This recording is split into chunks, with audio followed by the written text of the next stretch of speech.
Assalamualaikum warahmatullahi wabarakatuh. Saya Putri Aulenisa. Saya Eliananda. Oke, jadi kami hari ini akan membahas tentang Linux. Jadi apa sih Linux itu? Linux adalah keluarga sistem operasi bebas dan sumber terbuka atau FOSS yang pada dasarnya dibangun di atas kernel Linux, yaitu sebuah sistem operasi yang pertama kali dikembangkan oleh Linus Torvalds pada tahun 1991 di Universitas Helsinki, Finlandia. Oke, jadi pembahasan yang pertama itu yaitu mengenai Linux sebagai kernel. Di mana sih Linux sebagai kernel itu, Nan? Kernel Linux itu adalah kernel yang digunakan dalam sistem operasi GNU atau Linux. Kernel ini merupakan turunan dari keluarga sistem operasi Unix. Dirilis dengan menggunakan lisensi GNU (General Public License) atau GPL dan dikembangkan oleh pemrograman di seluruh dunia. Nah, jadi Linux merupakan contoh utama dari perangkat lunak bebas dan sumber terbuka. Linux adalah kernel ini juga merupakan program sistem yang bertanggung jawab untuk mengalokasikan sumber daya mesin ke program lain yang dijalankan pengguna. Kernel kan bagian penting dari sistem operasi, tetapi dia tidak berguna dengan sendirinya. Ia hanya dapat berfungsi dalam kerangka sistem operasi yang lengkap. Oke, pembahasan yang kedua yaitu mengenai jenis-jenis Linux. Terdapat beberapa macam Linux yang saat ini digunakan, mulai dari Slackware, Debian, Red Hat, dan lain-lainnya. Masing-masing jenis Linux ini tentu memiliki kemampuan yang berbeda-beda. Beberapa di antaranya dikembangkan dari jenis Linux sebelumnya sehingga memiliki kecanggihan teknologi yang lebih maju. Jenis Linux yang pertama yaitu Slackware.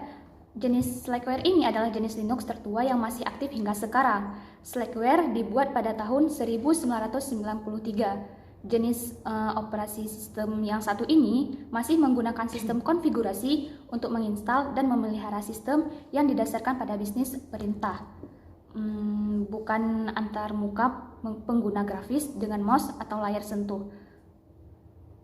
Selanjutnya yaitu Debian.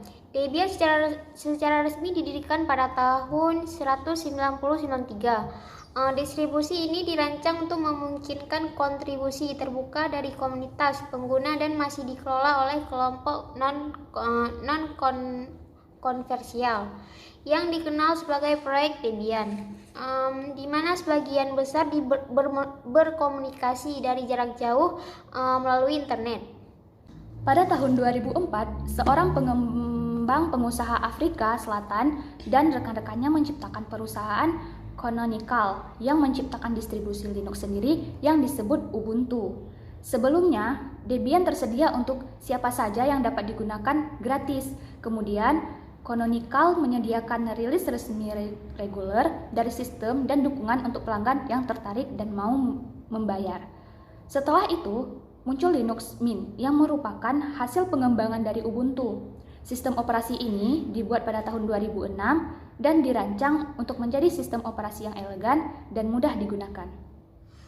Selanjutnya itu Red Hat. Red Hat mulai diproduksi pada tahun 1994. Sistem inti Red Hat yang dikenal sebagai Red Hat Enterprise Linux dirancang untuk menjadi distribusi yang stabil dan layak secara komersial. Kemudian, sistem Red Hat lainnya yang dikembangkan lebih canggih adalah Fedora.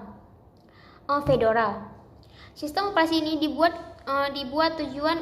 dibuatnya itu untuk bertujuan untuk menyediakan sistem yang lebih cepat dan berfungsi sebagai semacam inkubator untuk fitur yang akan diserta dalam Red Hat Enterprise Linux.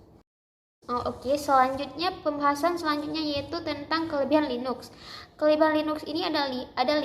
Yang pertama, lebih hemat biaya karena Linux bisa diperoleh secara gratis. Yang kedua dilanjutkan oleh Putri. Jadi yang kedua kelebihan Linux yang kedua yaitu cenderung lebih aman karena untuk menjalankan aplikasi di Linux membutuhkan otorisasi dengan memasukkan kata sandi. Otorisasi tersebut dapat meminimalisir aktivasi virus yang biasa dapat berjalan melalui peluncuran aplikasi. Yang ketiga, sesuai prinsip yang diusung, pengguna dapat dengan bebas memodifikasi sistem operasi Linux sesuai dengan kebutuhannya. Yang keempat, Linux dapat berjalan di hampir semua perangkat dengan lancar. Ini dikarenakan Linux tidak terlalu membutuhkan sumber daya RAM, CPU, dan hard drive yang besar. Yang terakhir, update perangkat lunak Linux diberikan secara rutin dan berjalan dengan cepat. Baik, itulah beberapa penjelasan mengenai Linux dari kami berdua. Sekian, terima kasih. Assalamualaikum warahmatullahi wabarakatuh.